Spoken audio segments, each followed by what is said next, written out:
Hi everyone, my name is Gary Fowler and I'm a product manager here at InfluxData. Today I'm going to talk to you a little bit about scripting languages that are used with InfluxDB. We'll talk about the scripting languages that we've used in the past and the present, and then we'll switch our focus on to what we're currently working on and building, as well as some things we hope to offer in the future. Then we'll talk about the benefits of each of those scripting languages and why you might choose one over the other. And then finally, we'll talk about a project that we've been working on, a new query experience and a new script editor in InfluxDB Cloud. So before we start, just a little background on who and what we're focused on here. As many of you know, we are focused on developers, builders of cloud, native, or real-time analytical applications that require time series data platform. We are maniacally focused on providing happiness to developers, and we believe in getting our users to building their awesome applications in no time. Time to awesome is actually a metric that Paul Dix, our CTO, coined many years ago, and we are relentlessly focused to deliver it. So today I'm going to talk about scripting languages and why do we have so many and how they all add up to providing an awesome experience for our developers. If you draw a two-dimensional map between learning curve that goes from little to none to steep, and query abilities going from performing simple queries such as selecting a time series of data points to doing more, including transforming the raw data as well as triggering actions based on patterns and insights observed in the data stream. We have Flux that is uber powerful in terms of not only providing functions to transform the data, but also can remotely invoke notification endpoints, including HTTP post. We have InfluxQL in the middle, which is one of the original languages we introduced in 1.x and is SQL-like and can also perform some time-based transformations. Then we have SQL, which is coming soon. Native SQL is coming to InfluxDB Cloud near you and will be extremely fast for query purposes. Let us dig a little deeper in all these languages. If you aren't familiar already, Flux is a fully functional programming language for use with InfluxDB. Flux is InfluxData's functional data scripting language designed for querying, analyzing, and acting on data. It's not just for performing queries. It can do a lot more. And because it's a scripting language, the flexibility and possibilities that it brings are immense. Now, InfluxQL was the first scripting language that was put together by InfluxData. It's still used today with our previous cloud product and our enterprise and open source product. It's essentially a SQL with some time series extensions. It's available in our original query API and in our original cloud product. As many of you know, we've not yet ported over InfluxQL query support to our latest cloud UI, but because many of our cloud customers already have a library of InfluxQL queries that they've already created, it's really been a barrier of adoption for some of them to move to our latest platform. So we want to change that and make InfluxQL an option in the cloud UI and make it easier for those customers to move to the latest InfluxDB cloud. I'm sure some of you will be happy to hear that because I know many of you have been asking for this. But even beyond that, we're really excited. Coming soon, native SQL. Soon, our next generation storage engine, commonly referred to as IOX, is going to power InfluxDB Cloud. IOX's in-memory columnar architecture not only makes it possible for blazing fast queries, it's also going to enable us to support SQL queries natively. This is going to allow IOX-enabled buckets to be queried with SQL statements. This will allow us to add SQL support in our query script editor, which we were already working on and nearing completion. IOX also enables PostgreSQL wire protocol support, which means you'll be able to use other third-party SQL or BI tools such as Power BI, Tableau, things like that. If they support Postgres wire protocol to do those queries, then you can use the script editor and query that they're offering you in those software. So you really get to choose the product that you want to use queries. So we're excited about that. I think all of you, if you haven't heard about that already, I'm sure are really excited about it as well. Let's talk a little bit about tasks. So tasks is something that you can do within the Influx platform. You write tasks to do things like downsample, alert, or transform data. You'll hear more about this in another session. But all of this is done through the use of a Flux script. So everybody that has worked with Flux, we have people that really love and enjoy Flux, but it's not always, there is some learning curve to it. And so our vision for the future is to provide you multiple options. We want you to be able to write tasks in Python or JavaScript, things like that, and allow you to run that code within the InfluxDB ecosystem, so that you don't have to export the data out or extract it to your own applications, that you can run your pieces of code right in the cloud. So we're excited to offer those support for those languages in the future. So let's talk a little bit about choosing a language, right? We've thrown a whole bunch of things at you, a whole bunch of different languages. How do you choose them? You might say, hey, once you've added all these things, which language should I choose? What do you recommend? I feel like I'm eating at the Cheesecake Factory and looking at a huge menu. I'm not sure what to do. And that's understandable. Our goal is to provide you with as multiple options and let you choose what makes the most sense for your environment or for the job or task that you're trying to accomplish. Flux is going to be by far your most powerful and flexible option. Since it's a complete programming language, you can really do whatever you want in it. So if you're going to do transformation or any complex tasks beyond querying, Flux is going to be your best bet. But SQL is also going to be a great option for you. SQL is a great option if you're just wanting to do queries, especially if you already know SQL. Right? So I won't begin the argument of how simple SQL is or not, but fact is, even if you don't consider it that simple, a lot of people out there know it already. So it's a great option for those that already know SQL and are adopting InfluxDB as their time series platform. Will now be able to use SQL, leverage what they already know to be able to do SQL queries. And then InfluxQL is also a nice option for those transitioning from earlier versions of our cloud platform, right? That they've already built up a database of scripts and things that they want to use. Now they'll be able to use them. So they can use them today in those earlier versions, but for Influx Cloud, our most recent Influx Cloud UI, we haven't added support for InfluxQL, but we plan on adding it so that you'll be able to leverage those scripts.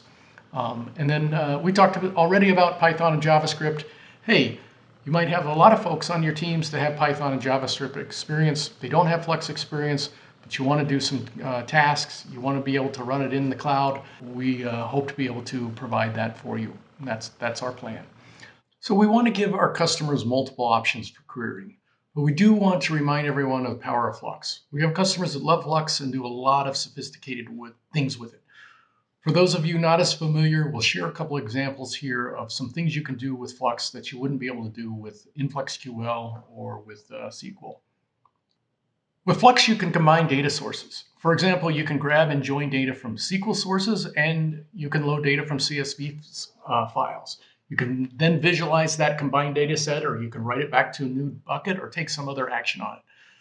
For instance, let's say you have an IoT device that's sending in metrics and it includes a model ID or a model number. That model ID number may be interesting, but when you're visualizing that data, you may want something that's a little bit more descriptive of what that is, right? You want to know what that device is, not just what its model number is. So you can do things with Flux, like you could cross-reference a CSV file that had a mapping of model IDs in a description, or you could leverage an existing relational database that has a table that has that information in it. So right from Flux, you could get that value, get the model ID, then go out and cross-reference one of those other data sources, combine it together, write it to another bucket, or maybe you just hold it there for the visual that you're working on. There's a number of things that you can do with it. You can also use Flux to make REST calls to other applications. So you can do an HTTP GET, a POST, if you want to trigger alerts, webhooks, various things that you can do there. One example would be, hey, I want to use my own system that I already have in place for alerting my users or my IT staff or whatever if there's a problem. If some data is missing, if a certain metric has crossed a threshold and I already have my own alerting system, I don't want to use the Influx system for alerting. I want to use one of my own system. No problem. Within your task that you are looking for this data and you're seeing this anomaly, within that task, then you could make a HTTP GET or POST call to call your own system, trigger that alert. Downsampling data is easy with Flux. You can easily downsample and write to a separate bucket. So let's say you have data that is maybe on a 1 second density. You have devices that are sending its status every 1 second. That 1 second is interesting as you're investigating a problem of the day and you're looking at that, all of the different time slices there by second to indicate a problem or something that you're analyzing. But long term, that may be too much data to store. You may not want to pay for all that data to be stored. So you can downsample, common thing in time series databases. But Flux makes it easy to downsample. You can downsample to daily, weekly, or monthly buckets, all with a few simple Flux statements. Right to new buckets with the less amount of data, keeping your costs down. And you don't have to retain that 1 second density. Just an example of some of the things that you can do. So we often hear from our customers and they say that, hey, you know what, rather than learn Flux, we'd rather just use our own applications and extract the data and work with our own applications because we know them better. They're in languages that we know. And we certainly encourage that, right? We want you to be able to build applications that leverage the InfluxDB platform to be able to and use your own code. That's great.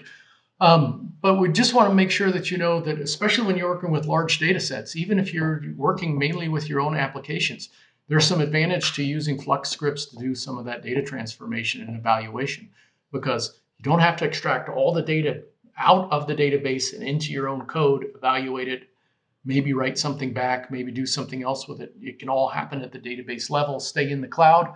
And so you really get some efficiency there sometimes. So you can evaluate it. If you want to do it in your own application, absolutely. We encourage that as well, but I want to make sure that you know that it's also an option to do right inside InfluxDB. Okay, we talked about different language options you have for scripting with InfluxDB. Let's talk a little bit about the ways that you can edit scripts. So there's a number of ways that you can edit scripts within the InfluxDB ecosystem. And today we're going to talk about a new offering that we have, a new script editor that we've added to our InfluxDB cloud. So we're excited about it. It's brand new. You may ask us, hey, there's already a script editor in the cloud UI. Why did you do a new one? Well, there's a number of reasons.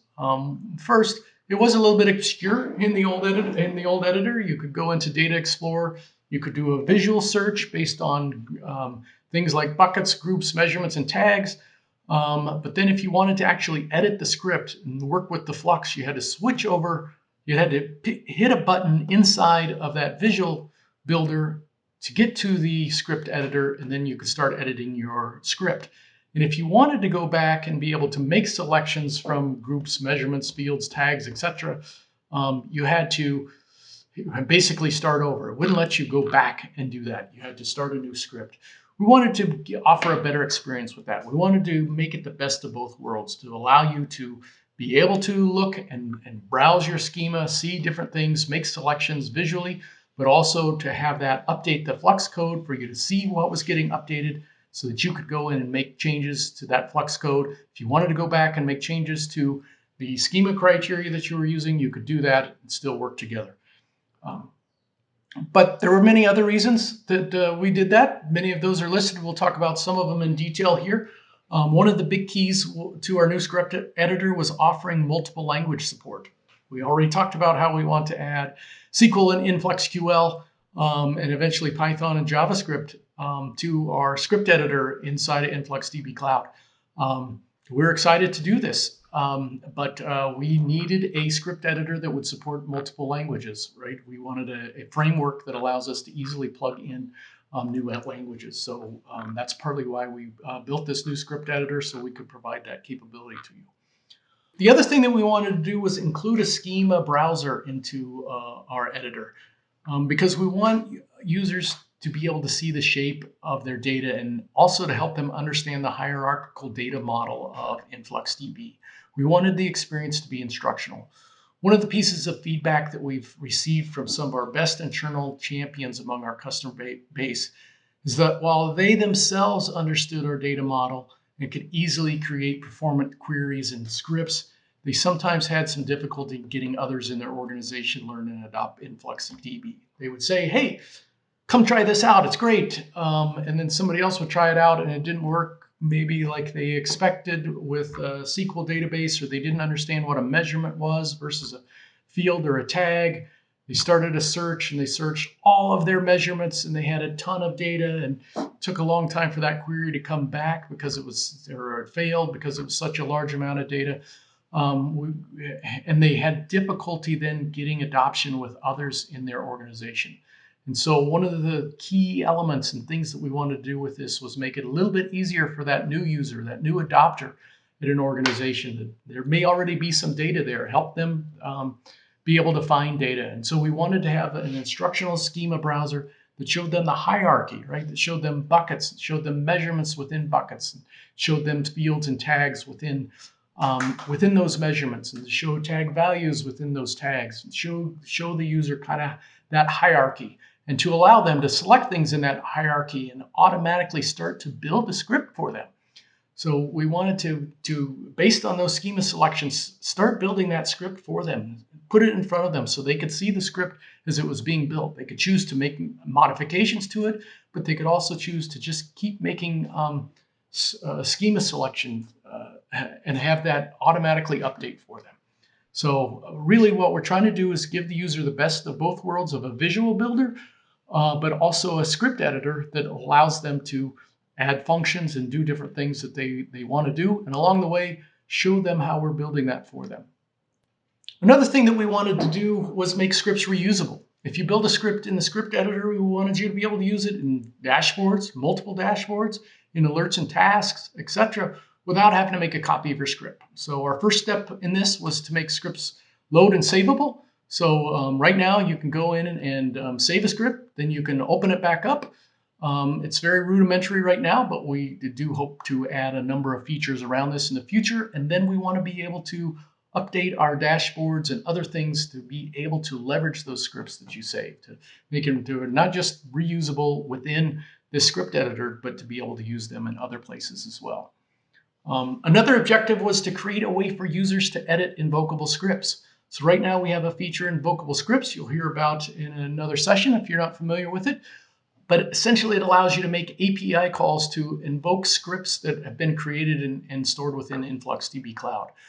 Well, with this new Flux editor, we want you to be able to, within the new script editor, we want you to be able to edit those invocable scripts. We want you to go in and if you want to, instead of having to access them by API, you can also go in, use the UI, pull them up, make changes, test them, save them, and be able to reference them. So one of the things that you'll see us add soon in the script editor is to be able to go in and see what the invocable script URL name is that you can use from your application to invoke those scripts. Next thing I want to talk about was performance.